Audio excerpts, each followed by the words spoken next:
तो ये थी जंतर मंतर में जेन जी की ताकत। अमित शाह की दिल्ली पुलिस ने कॉकरोच जनता पार्टी को जंतर मंतर पे प्रदर्शन की इजाजत तो दे दी, मगर आज की रात प्रधानमंत्री नरेंद्र मोदी और अमित शाह पर भारी होने वाली है। ये कहा जाए भारतीय जनता पार्टी की जो थिंक टैंक है उनके लिए भारी होने वाली है। क्यों? क्योंकि आपको समझना पड़ेगा कि पिछले 12 सालों से क्या होता आया है। जब किसान अपनी वाजिब मांगों के साथ जमीन पर उतरता है तो उसे बदनाम किया जाता है, उसे प्रदर्शन की इजाज़त नहीं दी जाती। वो रामलीला मैदान में प्रदर्शन की मांग करता है मगर उसे इजाज़त नहीं दी जाती। जब शाहीन बाग में आंदोलन होता है तब उन्हें बदनाम किया जाता है। मगर कॉकरोच जनता पार्टी जब उनके संस्थापक अभिजीत दिपके एयरपोर्ट पहुंचते हैं तो दिल्ली पुलिस वहां पहुंच जाती है, उन्हें इजाज़त दे दी जाती है प्रदर्शन की। इसका मतलब क्या हुआ? इसका मतलब यह हुआ कि भाजपा सरकार के आत्मविश्वास में कहीं ना कहीं कुछ कमी आई है। उसे इस बात का डर है कि कहीं अगर हम प्रदर्शन की इजाज़त ना दें तो मामला आउट ऑफ कंट्रोल ना हो जाए, जेन जी नाराज ना हो जाए। इसी सोच के चलते हो सकता है अमित शाह ने या उनकी पुलिस ने इस प्रदर्शन की इजाज़त दे दी। मैं जानता हूं समानांतर तौर पर क्या हो रहा है दोस्तों। कई लोग इस प्रदर्शन के पीछे साजिशें देख रहे हैं, ये भी कह रहे हैं कि इसके पीछे भाजपा का हाथ हो सकता है। मगर एक बात तय है कि ये जो कॉकरोच जनता पार्टी के प्रदर्शन हो रहे हैं उसके लिए आम आदमी पार्टी के नेता खुलकर समर्थन दे रहे हैं। और जहां तक कांग्रेस की बात है, कांग्रेस के नेता बार बार ये कह रहे हैं कि देखो हमारे एनएसयूआई के छात्र भी जमीन पर उतरे थे, वो लगातार जेन जी का मुद्दा उठा रहे हैं। और कई लोग ये भी कह रहे हैं कि आखिर क्यों एनएसयूआई के प्रदर्शनों को मीडिया जगह नहीं दे रही है। मगर जहां तक मीडिया की बात है, और अगर मैं गोदी मीडिया की बात करूं तो गोदी मीडिया का एक भी चाटुकार, पौ की एक भी परिवाह नहीं थी, क्योंकि आज वहां पर गोदी मीडिया के खिलाफ नारे लगाए जा रहे थे। देखिए क्या हुआ था।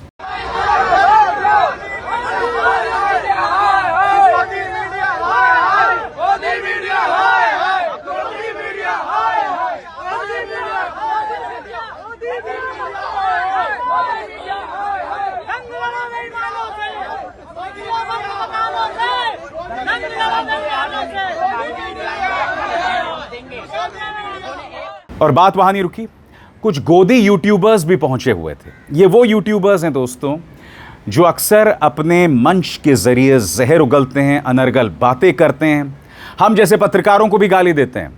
और जब वो वहां थे तो कॉकरोच जनता पार्टी के समर्थकों ने यानी जेन जी ने उन्हें आईना दिखाया। और कैसे दिखाया आप खुद देखिए।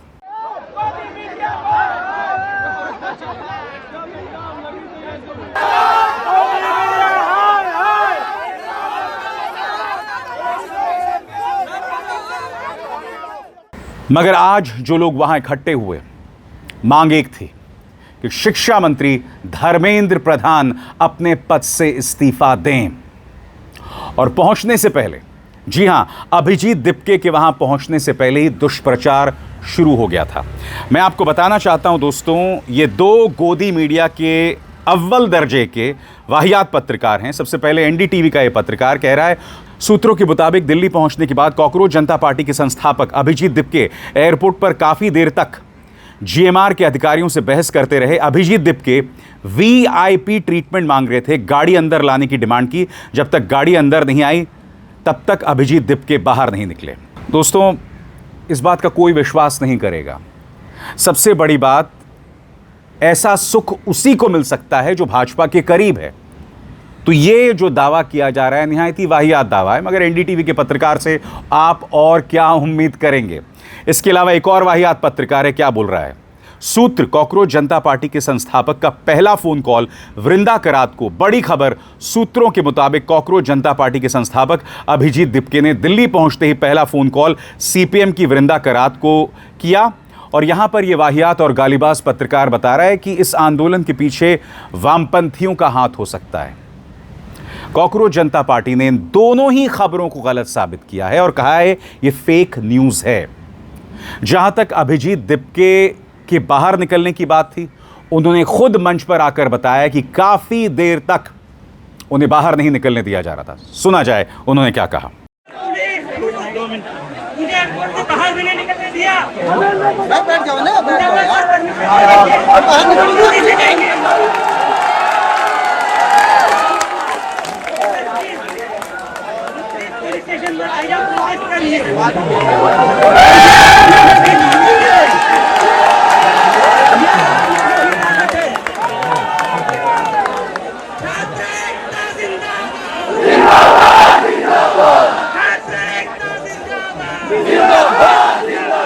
मैं आपको याद दिलाना चाहूंगा, जब किसान आंदोलन, जब किसान कूच कर रहे थे दिल्ली की तरफ, तब कितना दुष्प्रचार किया गया था। इससे कहीं ज्यादा दुष्प्रचार किया गया था। उन्हें खालिस्तानी बताया गया था। यह तक बताया गया था कि इस आंदोलन के पीछे आतंकवादियों का हाथ है। शाहीन बाग आंदोलन हो रहा था, वहां तो सबसे बड़ा प्रॉब्लम भक्तों की निगाह से या भाजपा की निगाह से कि मुसलमान वो आंदोलन कर रहे थे। उन्हें पाकिस्तान परस्त बताया गया, न जाने क्या क्या कहा गया। मगर सरकार कहीं ना कहीं जेन जी इस शब्द से डरी हुई है। क्यों? क्योंकि राहुल गांधी लगातार जेन जी को टटोल रहे हैं, लगातार उसकी बात कर रहे हैं और भाजपा के पास इसका जवाब नहीं है। यही वजह है कि दिल्ली पुलिस एयरपोर्ट गई और अभिजीत दिपके को इजाजत दे दी। अब मैं आपको बताता हूं दोस्तों, इस आंदोलन के दौरान सोनम वांगचुक भी वहां पहुंचे और वहां पर उन्होंने लोगों से अपील की कि किसी तरह की कोई हिंसा नहीं करनी, हमें संयम से अपनी बात रखनी है और इसी से हमें आगे बढ़ना होगा। सुनिए सोनम वांगचुक ने क्या कहा।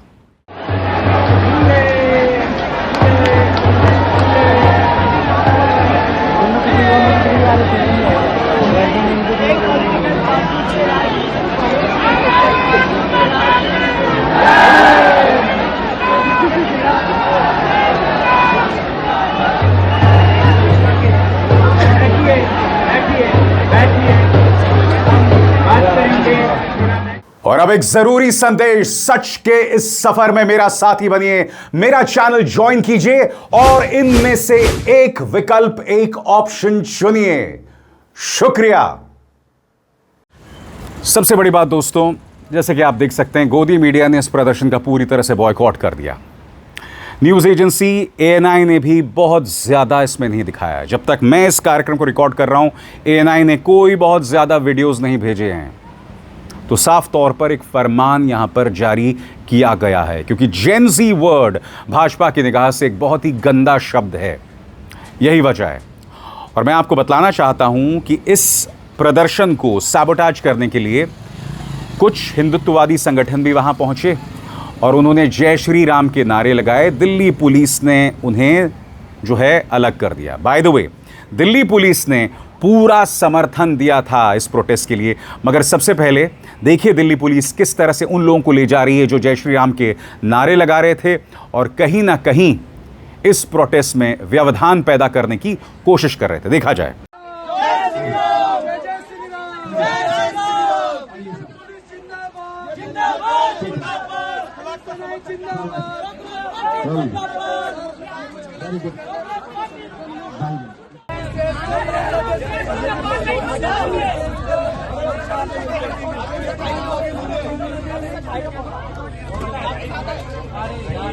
किसी का मायने नहीं जाना जो इस देश को नेपाल और बांग्लादेश भारत माता की जय। अगर कोई भी मानसिकता, कोई भी देश के खिलाफ मानसिकता बचेगा, हम फिर लौट के आएंगे और इन्हें इसका जवाब पक्का देंगे, याद रखना। पत्रकार रत्ना सिंह ने एक वीडियो भी पेश किया है जिसमें वो बता रही हैं कि दिल्ली पुलिस ने इस प्रदर्शन को पूरा सहयोग दिया। देखा जाए।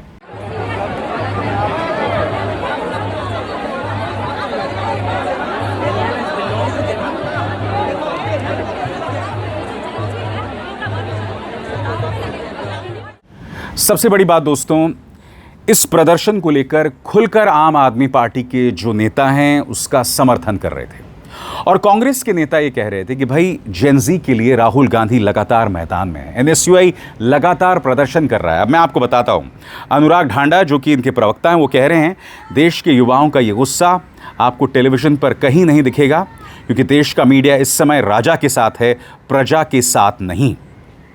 और मैं आपको बतलाना चाहता हूं, कांग्रेस के नेता आलोक शर्मा ने एक वीडियो पेश किया है। प्रश्न, प्रोटेस्ट किसे कहते हैं? उत्तर नीचे है। देखिए वीडियो जो उन्होंने पेश किया है।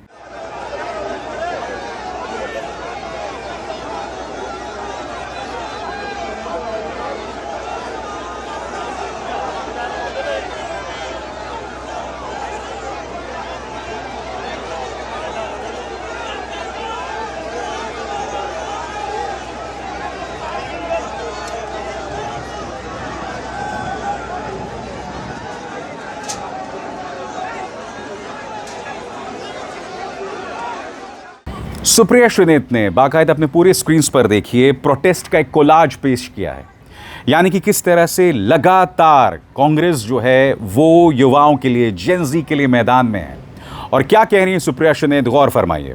वो कहती हैं, तपती गर्मी में, बरसात में, पानी के कैनन के सामने लाठियां खाते हुए लहूलुहान गिरफ्तार हुए एनएसयूआई और युवा कांग्रेस के साथियों ने छात्रों की आवाज़ उठाई, नीट पेपर लीक और सीबीएसई में मार्किंग झोल के खिलाफ प्रदर्शन किया, जेन-ज़ी की बात की, कितने टेलीविजन चैनल पर दिखाए गए और बार बार पार्टी के नेता विनोद जाखड़ की बात की जाती है और उनके इस वीडियो को दिखाया जा रहा है। और जैसे जैसे कांग्रेस ये बयान दे रही है ना, तो आम आदमी पार्टी पलटवार कर रही है। अनुराग धांधा कहते हैं, मीडिया का तो समझ आता है, लेकिन कांग्रेस का इकोसिस्टम युवाओं के एक नॉन पॉलिटिकल प्रोटेस्ट को फ्लॉप दिखाने में क्यों जुटा हुआ है। जनता के खिलाफ बीजेपी के साथ कांग्रेस का हाथ। कांग्रेस के नेता हैं श्रीवत्स, वो कह रहे हैं कि ये पूरी तरह से एक फ्लॉप प्रोटेस्ट था। वो कहते हैं, Kejriwal today again prove that he is better at mobilising journalist and YouTubers than people.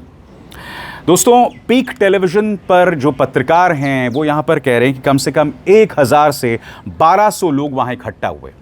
इस वक्त जब मैं प्रोग्राम रिकॉर्ड कर रहा हूं तो दिन के करीब 3 बज रहे हैं। हो सकता है कि बाद तक ये संख्या बढ़ भी जाए। मुद्दा ये नहीं कि 50 लोग इकट्ठा हुए, 1000 लोग इकट्ठा हुए। मुद्दा ये कि अगर आप शांतिपूर्वक तरीके से अपनी बात कह रहे हैं तो आपको कहने का अधिकार है। हां, एक अन्ना आंदोलन हुआ था, उस आंदोलन के पीछे विवेकानंद फाउंडेशन का हाथ था, आरएसएस का हाथ था, सारे रिसोर्सेस थे। यही वजह था कि उस मंच पर अन्ना हजारे, अरविंद केजरीवाल, किरण बेदी, प्रशांत भूषण, कुमार विश्वास, मनीष सिसोदिया, अनुपम खेर, तमाम लोग जुटे, जनरल वीके सिंह। इतनी बड़ी तादाद में उस पूरे आंदोलन के पीछे एक पूरी ताकत थी, आरएसएस की, विवेकानंद फाउंडेशन की। ऊपर से मीडिया ने पूरा समर्थन दिया। 24 घंटे मीडिया अन्ना आंदोलन दिखाता था। अब ऐसा कुछ नहीं हो रहा है। क्यों? क्योंकि देश बदल चुका है। देश में डेमोक्रेसी की वो हालत अब रही नहीं। तो अब आंदोलन होता है तो उसे देश के खिलाफ बताया जाता है। इसीलिए शाहीन बाग आंदोलन को बदनाम किया गया। जब जब नीट पर्चा लीक के खिलाफ युवा उतरता है, उसके पीछे जॉर्ज सोरोस देखा जाता है। राहुल गांधी जब भारत जोड़ो यात्रा करते हैं तो उसे देश विरोधी ताकतों के साथ जोड़ा जाता है। मीडिया इस प्रोटेस्ट को दिखा ही नहीं रहा है। और जब मैं मीडिया की बात कर रहा हूं तो मैं गोदी मीडिया की बात कर रहा हूं। गोदी मीडिया पूरी तरह से खामोश है और इससे बड़ी त्रासदी कुछ नहीं हो सकती इस देश की मीडिया को लेकर कि आप एक प्रोटेस्ट भी नहीं दिखा रहे हैं, एक प्रोटेस्ट भी नहीं दिखा रहे हैं। जैसे मैंने आपको बताया, मंच पर अभिजीत दिपके थे, साथ ही सोनम वांगचुक भी वहां पहुंचे और इस मौके पर अभिजीत दिपके ने कहा कि उनकी मां और उनकी बहन रो रही थी कि मत आओ भारत, तुम्हें अरेस्ट कर लिया जाएगा। मगर जाहिर सी बात है, उन्हें अरेस्ट नहीं किया गया, क्योंकि अमित शाह के दिमाग में चल रहा है कि अगर अरेस्ट किया जाएगा और प्रदर्शन की इजाजत नहीं दी जाएगी तो हालात और खराब हो सकते हैं। सुनिए क्या कहा अभिजीत दिपके ने।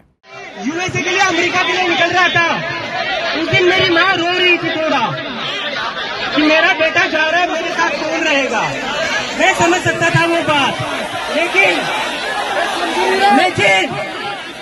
जितना मेरी माँ उस दिन नहीं रोई, जितना मैं यूएसए को जा रहा था, उतना वो तब रो रही थी जब मैं अपने घर वापस आ रहा था।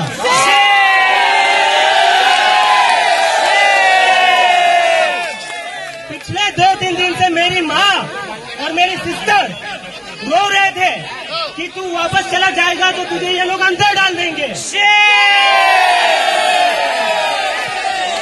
उनको डर था, मुझे अपने घर पर आने से उनको डर लग रहा था। और ये डर मेरी माँ का अकेले का डर नहीं है। इस देश में जो भी बच्चा, जो भी स्टूडेंट, जो भी युवा पॉलिटिक्स के ऊपर बोलेगा, इस सरकार के खिलाफ बोलेगा, अगर उसकी माँ को डर लगता है कि मेरे बेटे को ये कहीं अंदर ना डाले, कब तक हम ऐसे डर में जिएंगे? एक बार इनको बता दो, हम इनकी डर की राजनीति से अब नहीं डरने वाले। नहीं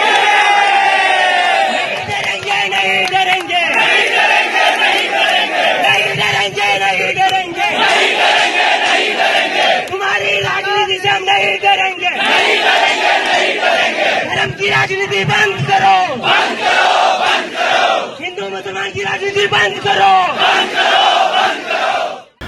दोस्तों, मैं नहीं जानता हूं कि इस प्रोटेस्ट का क्या अंजाम होगा, क्योंकि आज पहला दिन था। अन्ना आंदोलन में भी जो पहला दिन था वो जंतर मंतर में ही था। कोई बहुत ज़्यादा सफलता पहले दिन नहीं मिली थी, मगर धीरे धीरे करके वो आंदोलन बढ़ता गया। और सबसे बड़ी बात, वो एक आंदोलन नहीं था, वो आरएसएस का प्रोटेस्ट था और मकसद था सरकार को पूरी तरह से अपदस्थ करना, उससे हटाना।